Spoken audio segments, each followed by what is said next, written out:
Mola Productions. African boy mshona Yamula una kutamba kuno ita murora we murora murora una kutamba kuno ita murora we murora murora tarisa kutamba kuno ita murora we murora tepie murora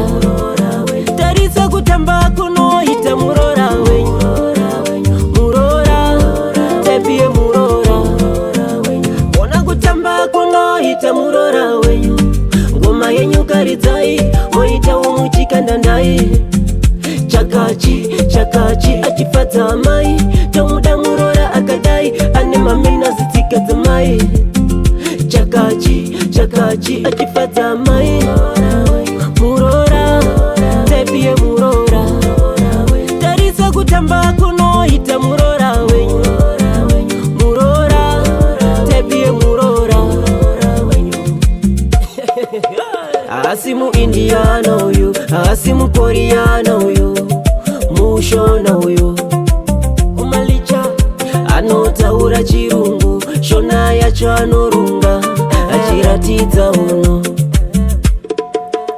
makoti makoti we love you heloti akwenye nyashne mugoti she is beautiful, she is